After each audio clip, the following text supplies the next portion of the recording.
Welcome to Why I Left, a podcast that explores the Great Resignation. I'm your host, Brian Aquart. Join me as I chronicle real stories from real people about the reasons they decided to leave their jobs during the pandemic and what has happened since.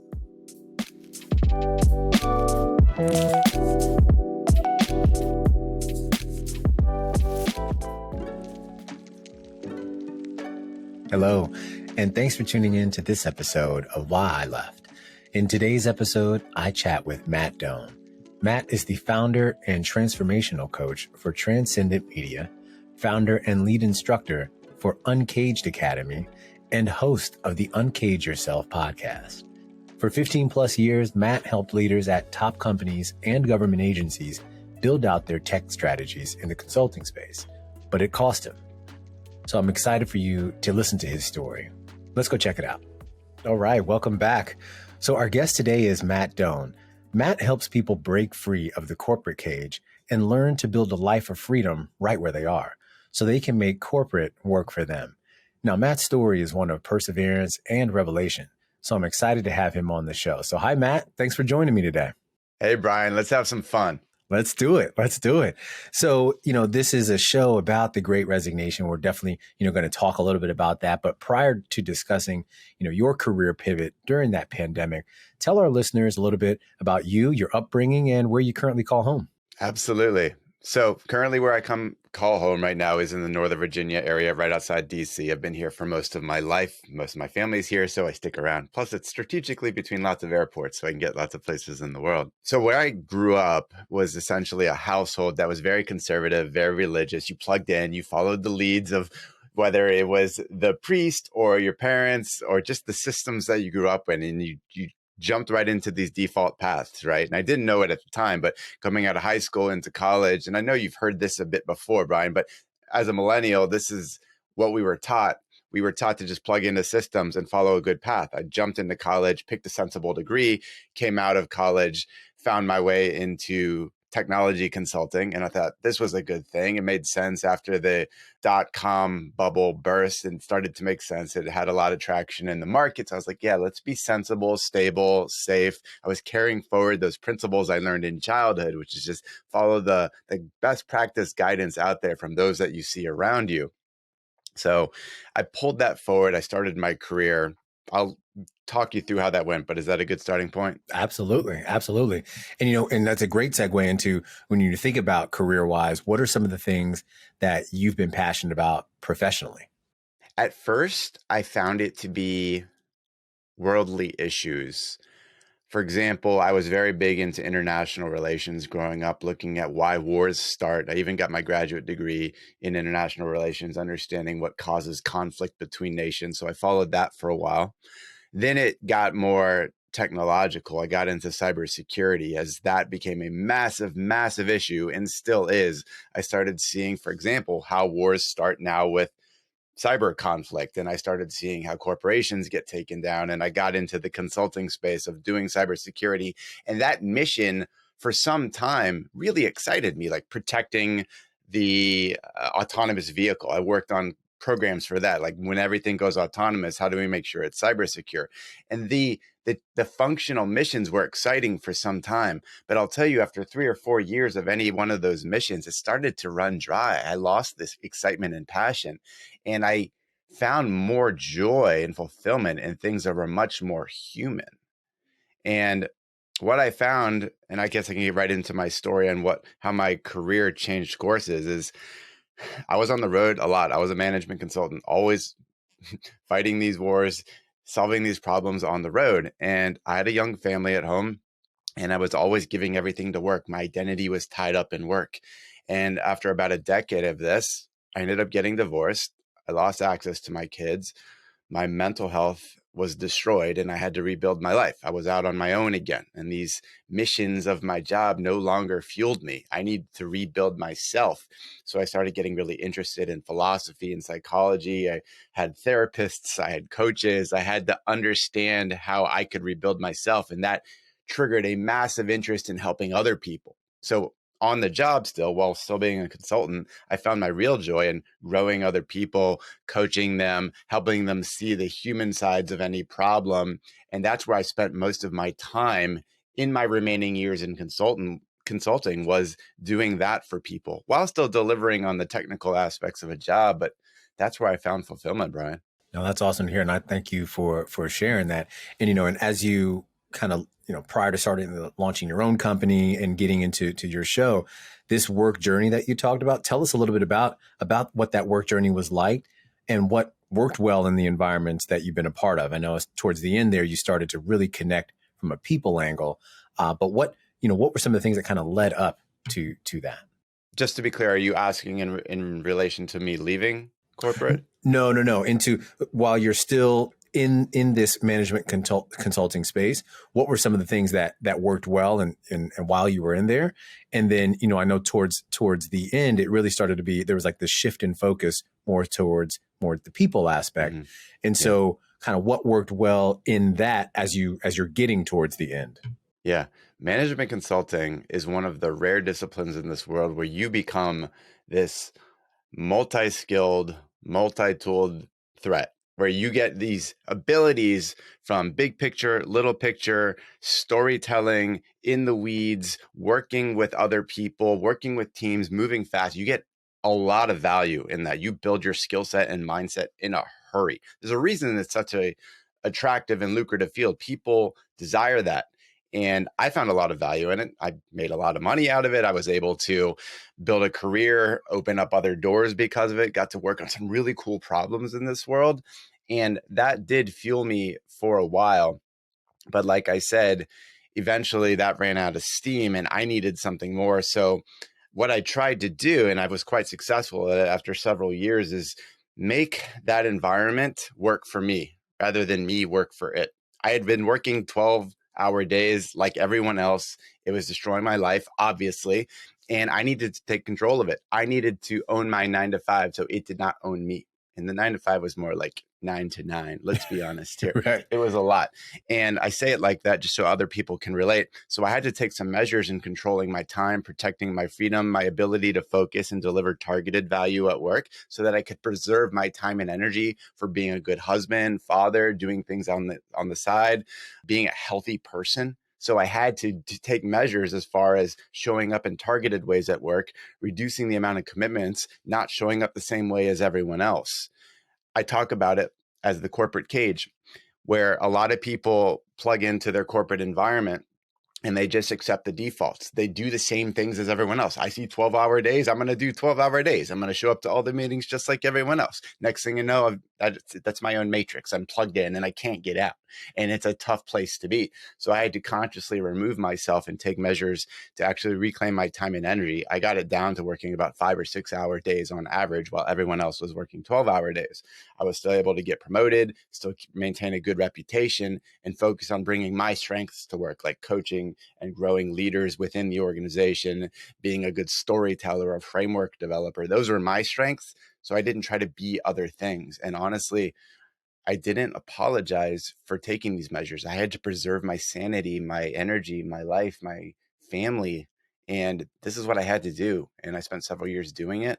I called it uncaging myself. I didn't use that term at the time, but I was learning to live uncaged. And that's what I teach people today. No, that's awesome to hear. And so now let's do a quick transition, right? And take you back in time to a little bit, right? So March of 2020, and at the time we're recording this, we're a few years out of from that. But I think, given the nature of the show, I always like to just kind of talk a little bit about the past because it helps us, inform of where we're going and truthfully where we've been. And so March of 2020, COVID hits us. We're introduced to this thing called COVID. We're not even calling it the pandemic at that time. But describe a little bit about how the pandemic affected you. It was one of the most important transformational moments of my life. I was always on the road every week. At that point, I was on a client in Queens, New York, every single week. I was gone 3 days a week. And that was me reducing my travel down to 3 days a week. I was still away from my family. And then we started getting these mentions of some sort of disease happening over in China, and there's things shutting down there, but let's not pay too much attention to that right now. And next thing you know, it spreads across the world. I'm suddenly no longer on trains and planes. I'm at home, and everyone's at home. And for a traveling consultant who's been on the road for 15 years, this is both exciting and scary at the same time. I'll tell you, there was something very powerful when I would leave home with my wife. We would actually look at that as an important thing, because we would miss each other while we gone. And like magnets, we would snap back together when we returned. And we saw like that was good for our relationship. So now we were dealing with being around each other 100% of the time. What was that going to be like? What was homeschooling going to be like? And all these things with 4 kids. And I'm like, oh, this is going to be nuts. So I had to learn the process like everyone else of what that was like. But it was a drastic difference. I was always on the road before, and now I was learning what it's like to be home. And then, of course, as you know, you've talked with other guests like this, the amount of work and Zoom fatigue and everything popped up. And that just gets magnified 10 times in the consulting world, where they have access to you constantly in Zoom and Slack and email. And if you let yourself get overwhelmed, you will. So I had to learn how to do this uncaging myself in the pandemic world too. No, really. And now you started your show and company during the pandemic. And so what was it like starting to pivot into these spaces? I knew for a while that I had an entrepreneurial bug. I knew for about 5 years that I had something I had to do on my own. Didn't know what it was. Several years before, I had started a blog. I had joined a coaching program for entrepreneurs. I was the only non-entrepreneur in the program, just because I wanted to see what it was like to be around people who thought wildly different than I did, that had lives that were completely different than mine.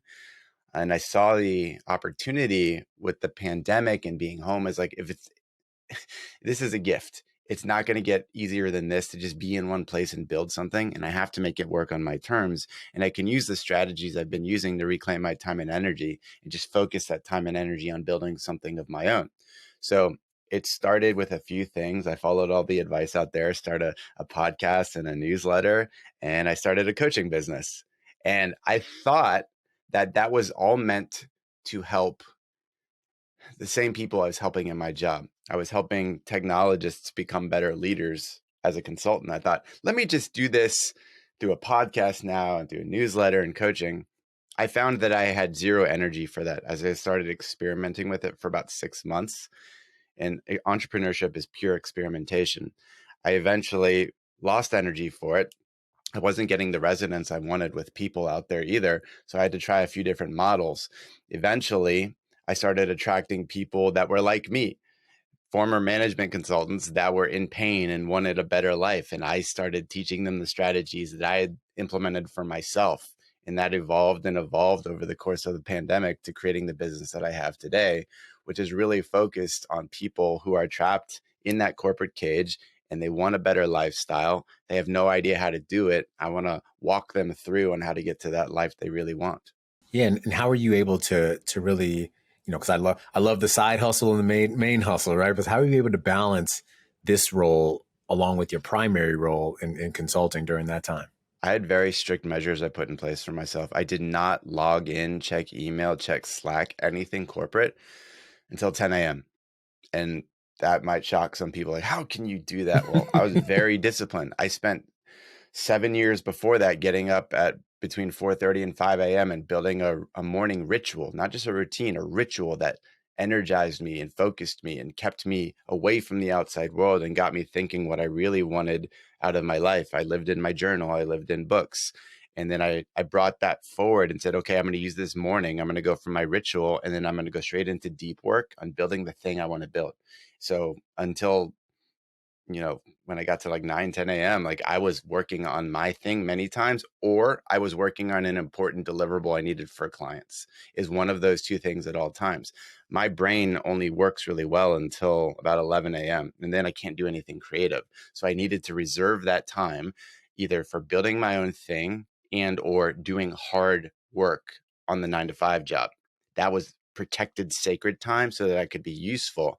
And then I would let myself look at email. Then I would let myself get into meetings. And sometimes this rubbed people the wrong way. For the most part, no one said anything. Nothing bad happened. I think I got more self-respect from other people. I got more respect from other people out of it because they saw I was valuing my time and not just giving in the same way everyone else was. So I had to draw some really sharp boundaries for myself. And I didn't, for the most part, work nights and weekends. I was very sharp on that because I lost my family before. I wasn't going to lose it again, especially in the pandemic. So sharp boundaries, compressed days, making sure that my mornings were reserved for the hardest, most important work in my life. And that is awesome. I mean, that level of self-discipline is admirable. And just a quick question. How did you know, you mentioned something about, the creativity is good up until 11 a.m. How did you figure that out? Or when did you figure that out? I'd known that for about a decade, that my mind gets tired and that I just can't have amazing thoughts after that. It was something that I had just known about myself. I can get into flow states, the idea of just being immersed in something and just time washing away, and you are just living in that, whether you're writing something, whether you're talking to another human being. When you get in flow, you know it. Sometimes it would happen when I'm like mowing the lawn, like I'm in flow and it feels good and you lose track of time. And my flow state stuff for creative work, for some reason, only works until about 11 a.m. And after that, I say, okay, in the late morning and afternoon, what can I put there that makes sense? That's when I would do workouts because I can use my body on a tired mind, but I didn't want to waste the workout stuff in the morning when my mind was working. And I could take meetings slightly tired, slightly less creative. So I just tried to time block my day in that way and just hold the line as much as possible. I absolutely love that. I haven't thought about it in that way, but I actually really like that a lot. So I appreciate you sharing. And now how did the pandemic really start to affect your relationship with these jobs and how you saw people interacting with their roles? I saw some sad things happen, Brian. I saw people just get destroyed, especially people that were new to consulting. They came into the consulting lifestyle, the five-star client dinners, the travel, the first class, this and that, and they had none of it. They were working in their little tiny closet-sized bedroom for 2 years, not getting to live the client life, not getting to live that road life that they had wanted and maybe got their MBA for and all this. And then I saw people that were more my age, like mid-30s and such, they were having massive impacts at home. They were home, great, but they weren't really there with their families. They were there, but not there, right? They weren't plugged in.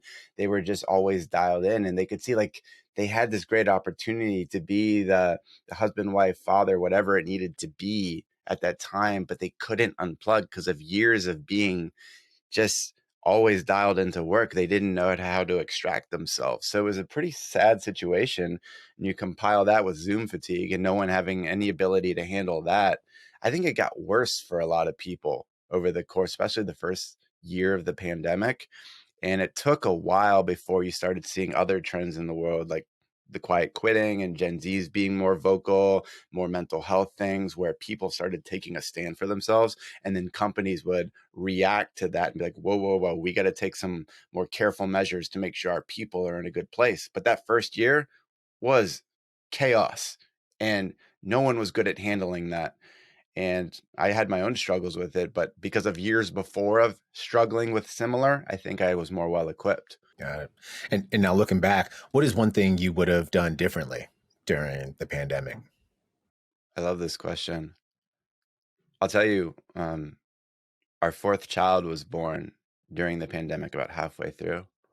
And I really regret that I was still going heads down trying to build a business while my wife was nearly giving birth. I was so focused on that being so important for our family that I was not completely eyes wide open on the moment that was happening before me. And it was something I still wrestle with right now because I found so much excitement and joy in building this new thing. And I kind of justified it. This is for the entire family too. And I feel like I missed some moments there. I'm generally proud of how I've been there a lot for my new son and my wife since then. But there was a few moments there where I think I had my eyes off the ball. Yeah, I have some regrets there. No, and look, I appreciate the transparency there. Sometimes it happens, but it's good to reflect and try to make things better going forward. So I appreciate you sharing. And so now look, after being in consulting for like 15 plus years, you decide enough is enough. It's time to go. And around, keep me honest here, but around March of 2022, right? And Mhm. so ultimately, as the show notes, so why did you leave your job during the pandemic? Well, I had spent about 18 months before that doing side hustle experiments, figuring out what the heck I was meant to do. Because I knew, first off, that the job no longer provided meaning for me. And I came to peace with that. I no longer expected the job to provide meaning for me. I was totally cool with it being a utility where I could go there, give my unique skills, give value to clients and or colleagues, and extract good compensation, benefits, salary, relationships, and skills. Like it got very transactional for me, and I had to come to grips with that. I spent many, many mornings journaling about this, getting my mindset right that was okay. So then that gave me permission to more fully explore entrepreneurship and what I could be in that space. And I had this calling eventually by the end of it to go help my past self, to go help that person that was trapped in the corporate cage, didn't know how to extract themselves, and actually show them how to create a life, set a vision, and start taking steps towards being in control of the job and creating the life they really want. There's a lot of details under that. But essentially, it became so apparent to me. And after I was having some success in one on one coaching, that it was time for me to take the leap. And this was a very methodical, calculated leap. It was not some random thing. I pre planned it 6 months ahead of time, the Hmm. exact day I was going to leave. Oh, And I wow. held true to that. Every single night, I read a visualization that I wrote for myself, how free, I called it Freedom Day, how Freedom Day would look. In that morning, it happened exactly like I planned. It was having pancakes with my wife and son, and we were in good spirits. We had music blasting. And later that afternoon, I resigned. So I prepared my mind 6 months in advance every single day for making this happen. But I knew I had a calling, I had an impact out there that I needed to make, and I could no longer do it within the confines of a 9 to 5. It had provided me utility for a long time. And I know like it's always there for the taking if it needs to be the case again. I don't expect I'll go back, but I know that I was at a place where it was time to leap, to see what I was capable of and build myself in ways that the corporate world never could build me. And now it's my own belief system. I had to challenge myself and be out on my own outside of the safety net and talk about the ultimate forcing function for growth. When you're no longer plugged into the salary IV where it's just dripping in every 2 weeks and you've got these salary, like it's just, when you're out on your own, you have to become a different person. It's like you tap into something that you've never been able to tap into on your own. Yeah, and so making that decision, and I love again, I love the planfulness behind it, but how to actually, Freedom Day, as you called it, how did it impact you on Freedom Day to then make that decision that afternoon? And what was that day like? At least the latter half of the day. What was that like? Well, I'll tell you, the lead up was scary as can be. Like I was so nervous to have to call my leadership and have the conversation. The nerves of saying goodbye to not just to a job, but to corporate life in one phone call. Nuts. It is a crazy feeling to have to go through that. Luckily, I had great leadership. God bless them. They were so kind and receptive and understanding. And I think they could see. I mean, I was on social media and stuff, putting content out into the world. I was clearly doing other things, helping other people in ways that were not the 9 to 5. And of course, I had to prepare that ahead of time to make sure they were okay with it. But they could see it coming. It wasn't a shock to them. But I'll tell you, after I made that phone call and I hung up, I was huge sigh of relief, jumping up and down with joy, just at the sheer fact that I faced probably one of the most intense fears that someone in corporate America could ever face, which is saying goodbye to it. Yeah, absolutely. And so what has happened since you left? Well, it's been 7 months at this point. I'll tell you, I had a plan, which was to do all the things for family, for health, business success, all the traditional metrics like revenue and say social media growth and all these things. The summertime, which was the first few months, hardly any of the business stuff happened like I planned. life hit. You have a plan, and then like Mike Tyson says, you get punched in the face by life, and then you got to react to the whole thing. Right. But looking back at it, I got healthier than I've ever been. I'm like my fittest self ever. I feel emotionally resilient. I had a lot of fun and exciting moments with my children. I went to Italy with my wife, just us. We got to really just explore who we wanted to be as a family. We are obsessed about talking and being our future selves. So we always talk to each other as if it's 5-10 years from now. So we learn to do that by default, and that changes our thinking day to day. It changes our decisions. So we got to practice that. But it was a time of recovery, a time of rejuvenation. And I'm very blessed that it transpired the way it did. Now, 7 months after, I'm clearly psyched and motivated and focused on business growth for the entrepreneurial thing, building that. So I've been running different experiments. I've been running, of course, a one-on-one coaching program. I started a cohort-based program for multiple students coming in, helping them run this transformation. I call it the Uncaged Academy.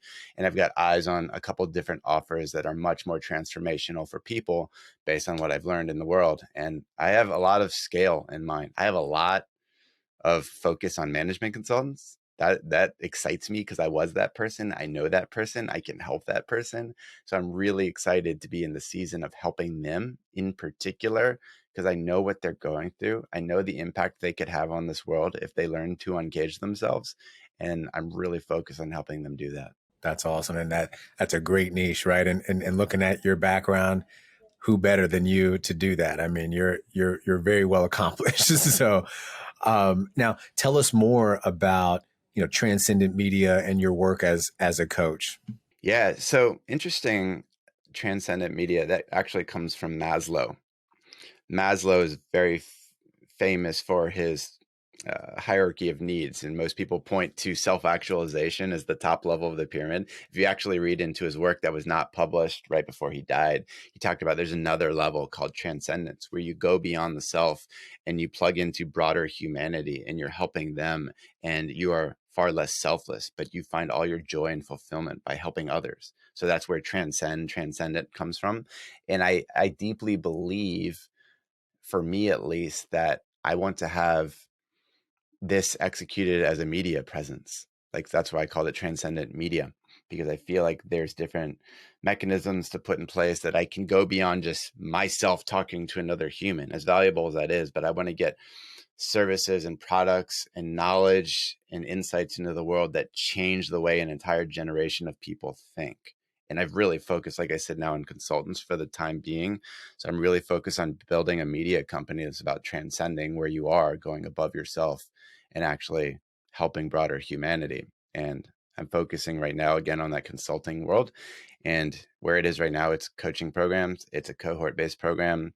I'm going to be releasing some on-demand products soon too, like digital courses.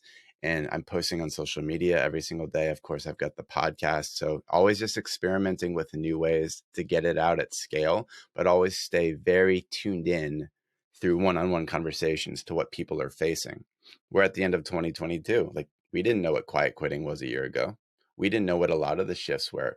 We didn't expect that senior management, like senior director, VP levels, will be quitting in droves because they feel they've got no meaning in their lives anymore. Didn't see that coming, but you have to stay tuned in to the ethos, the ideas that are flowing through people's heads these days through intimate conversations. That's why I love coaching, because you're always getting inside their psyches to understand what's happening. And then you ask yourself, well, how can I help them and others at scale? Right. No, definitely. And you mentioned your show. I love, you're a part of this podcast tribe, right? And you host a show called Uncage Yourself. So tell us a little bit about your show, and, what are some of the top themes that listeners can expect? It's all about the transformation of, you're in the corporate cage now, and I want you to live uncaged. So in the corporate cage, it's a mental choice of just saying yes to everything. You're just plugged into the system, doing what everybody else is doing, and it kind of overruns your life. But that's a choice. It is not an external environment just having its way with you. It's a choice. You're saying yes to all of it. Uncaging yourself means being very selective and targeted what you're doing and saying yes to at work and in your personal life. I like thinking through a few different themes. One is self-reliance. That comes from Ralph Waldo Emerson, one of my heroes, on understanding what it is to be, he calls it the God within. We all have God within us, the ability to just direct our futures, the ability to have our own destinies, and we don't have to be completely reliant on others. So you see that pop up a lot. I talk a lot about entrepreneurship. I'm a deep believer, Brian, that for the longest period of time possible, people should stay in the 9 to 5, optimized on their terms, right? Because it provides important stability and something you can lean on. It manages risk. For example, if you have a family, if you have a mortgage, you have other properties, whatever it is, like there's a lot of value in that. And of course, there's great relationships and skills and opportunities by being in those systems that you can get. You just have to be eyes wide open as to what you want to say yes to there and what you expect of it, right? But I deeply believe for the really ambitious high performers out there, you should at some point in your life test yourself entrepreneurially.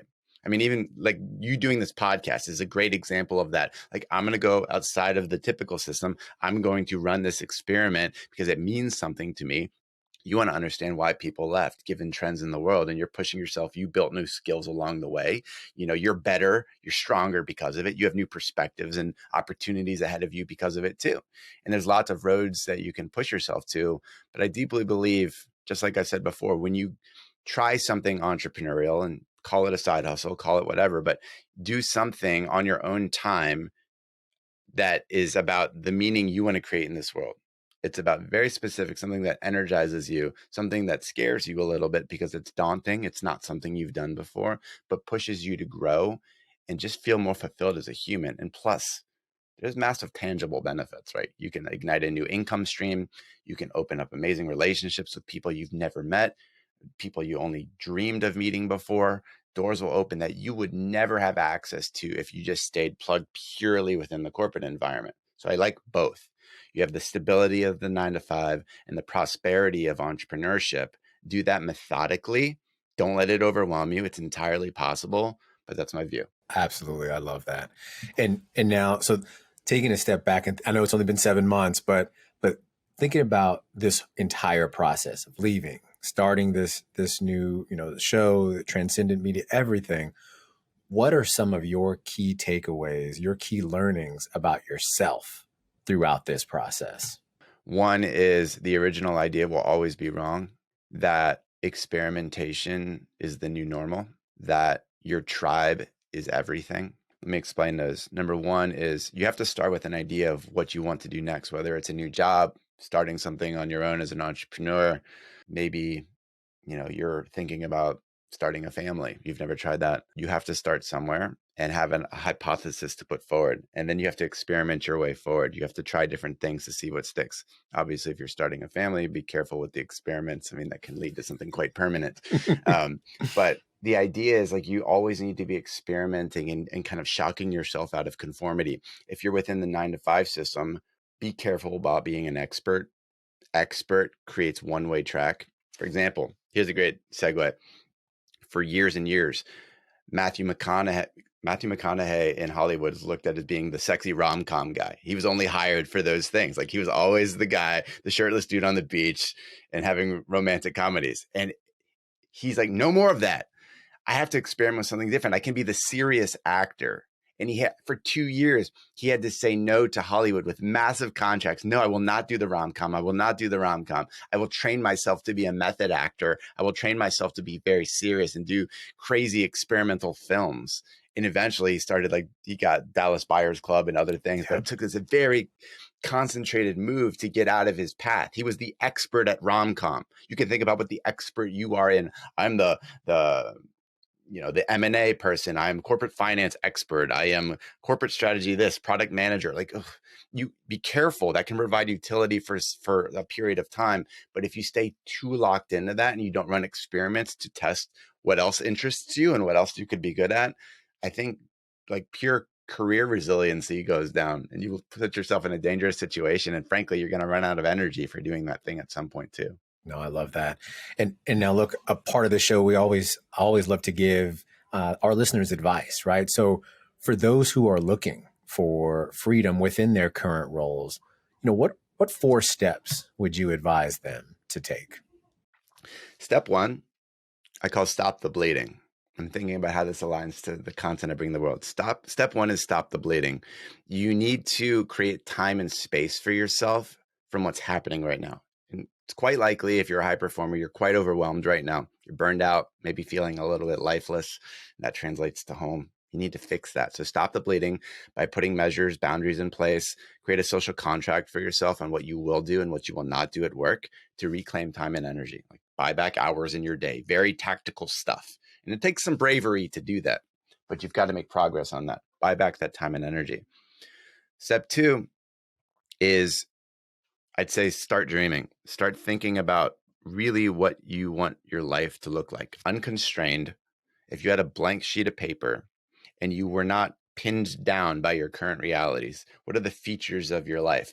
How are you spending your time? Who are you hanging around? What's your financial situation? What does work even mean to you? You can define it however you want. Use external inspiration from your heroes. That's cool, but you got to have this view of what it looks like. Step three, I'd say, is start building an actual blueprint.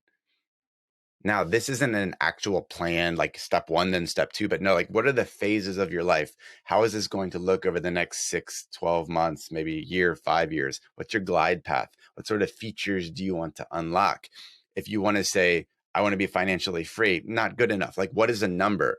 Okay, back yourself forward. If you say 10 years from now, I want this number, this is what I want a net worth to be. And I want this net worth just so I don't ever have to think about money again. How do I take a series of steps over time to make that a reality? And therefore, do I need to change careers?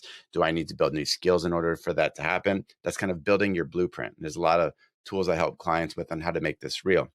But you've got to get some tangible specifics over a specific time period that you're going to unlock the freedom you want in your life, right? And then the fourth piece that I really help people with is I encourage them to do the entrepreneurial thing, start flexing new muscles after they've stopped the bleeding and they started to dream the life they want and build a blueprint. How do you test yourself entrepreneurially? How do you put new irons in the fire? How do you build new skills? How do you push yourself outside of the 9 to 5 to see what you're capable of, to open new doors, to create new relationships for yourself? So in summary, it's stop the bleeding, start dreaming, build a freedom blueprint for yourself, and then start your entrepreneurial side. I love that. Thank you. Thank you for that. I resonate with that so much. I really do resonate with that. And now moving to the employer side, right? So what more do you think employers could be doing to better support employees in the workplace? I'm excited about this question. I'm glad you asked it right now. I am obsessed right now with looking at what employers are doing right and wrong. If you look at the reaction to the pandemic overall, Brian, it's been about putting Band-Aids on an infection. That's the best way I can describe it. Here's a spot bonus, like here's $2,500. Here is a mental health day after your hard project. Here's a free gym membership. Here's a meditation app. You've experienced lots of pain. Here's these things to make the pain better. That does not get rid of the infection. The infection is the way work is being done, the way the organization, the system is working, the expectations we have of people, the unsaid culture, the way leaders are leading and not changing things and adapting to the times and the societal shifts that are happening these days. Look at Gen Z. Gen Z saying, I'm not going to take this crap. I'm leaving. Like, you can't afford for that workforce to leave. You can't afford that. What are you going to do to cater to it? Well, ask yourself, what do they want? Well, they want individuality. They want hope beyond this job. They want a thriving career that enables an amazing life. These feel very ambiguous, right? But how can you adapt to that? So I'm actually working with several companies right now on how to do just that. Stop being reactive and just treating the pain.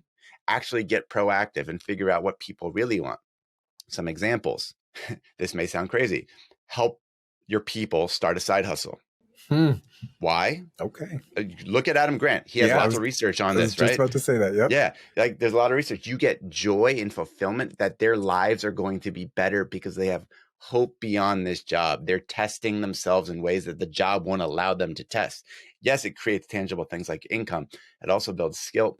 It also creates energy. It gets them hope in a different future. Like we need that as humans. There's a lot of psychological research which says give them time and encouragement and the legal setup to do that. Sometimes the contractual stuff gets in the way, but how do you actually like literally teach them to do a side hustle and be like, Do it in smart times of the day. You're an adult. We trust you, but here's how. And in turn, they'll love you for that. Think about it. Pretty counterintuitive, right? Same Very thing much goes so. to like building a personal brand. And what's a personal brand? It's not taking selfies everywhere. It's not being Gary Vaynerchuk. It's not being an influencer. A personal brand is just your digitized reputation. It's what you're putting out there into the world. Well, how can you help them improve their external reputation so that they have other opportunities in the future too? Like they're not going to just want to work for this company. You know that, right? They want to work for other companies. Maybe they want to be an entrepreneur someday. They want to flex their muscles outside of where they are. Like let's attune ourselves to this. Help them thrive externally, and then in turn, they'll be more targeted and energized to deliver value for you as the employer. I know that might come across the wrong way to some people, but you have to look at the shifts. Why is the great resignation happening? What do people want, especially the next generation workforce? When you adapt to those signals, these sorts of things make a whole lot more sense if you want your best people to stay, knowing they're not going to stay forever, but get them to stay longer and be more energized and excited. Absolutely. That would be a monumental shift in in work as we know it, right? And so I would, if you're going to be posting more about that, I'm going to follow that because I'm very intrigued by that. And so, yeah, I think that is fascinating. And I could nerd out with you for a little bit right now, but I know, but another time, definitely another time. So now, as you think about this next chapter of your professional life, what type of impact are you hoping to have? I want to deeply transform individuals' lives. And I have to be very specific about that because we all claim we want to have more impact in this world. So I've been thinking about it more and more. And I think I can help management consultants right now. And it's going to change over time. I appreciate that. It's going to evolve and shift and maybe get bigger. But I want to help people wrestle with the emotional state they're in, the turmoil they're facing right now, help them see different possibilities. And I'm focusing on consultants for the time being because I know them. Like I said before, I can really help them. And I can use that as an example. And I see others around me, other coaches and folks like me that are doing similar things. And I think collectively, the network effect of people like me doing things like this will change the corporate workforce for the better. We're trying to treat a lot of problems. We had to escape that system in order to help that system. That's why I left. I couldn't help while being in the system. I had to leave the system so that I can now help it. And I think others like me are trying to do this, a very freedom-focused mindset. You can deliver great work for companies while having an amazing lifestyle. So I'm looking at targeted experiments into the future on how to do this. And what's really challenging, and I think my biggest hurdle, is getting people to put skin in the game. A lot of people want the stuff we're talking about right now, but they won't put the time, money, and energy into actually transforming their life. Not many people are used to working with coaches or taking cohort courses and making time for that. Like I'll tell you, in my cohort course, I have a lot of people that are in 9 to 5 right now. Most of them are. And half of them don't show up. They paid money, good money, and they don't show up. Why? Because they say the job is too daunting. The very reason they're in my course is because the job is too daunting. And then they can't make time to show up for it because the job is too daunting.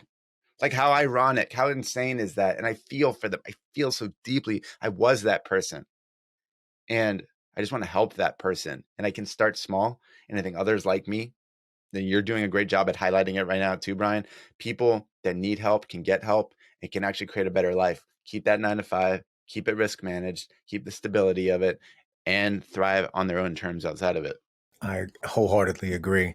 Well, look, Matt, I just want to say thank you for taking some time to speak with me today. I have actually learned a ton during this conversation. And, I was in my mind. There's so many things running through my head right now, and so I just hope let's definitely stay in touch because I'm loving some of the work that you've been doing that I've seen online and some of the things that you have lined up for the future. And so, like I said, a pleasure hearing your story, and would love for our listeners to find out where can they support you and support your work. Yeah, just find me on LinkedIn right now. I'm sure it'll be in the notes. That's the best place. I keep my best content, resources, just ways to help people right there. Perfect. Absolutely. All right. So thank you for that. And look, that'll do it for today's episode. I hope you all got a lot out of this, as I'm sure I did as well. And again, I want to thank Matt Doan for joining me. I'll share his info in the show notes, and I hope you all have a great week, and we'll see you next time. Matt, thanks again. Thank you, Brian. Thanks again for listening to Why I Left. Be sure to join us next time for more stories from the Great Resignation. Visit us at www.whyileft.co. That's whyileft.co. And subscribe to the show on YouTube, Spotify, Apple Podcasts, or wherever you get your podcasts.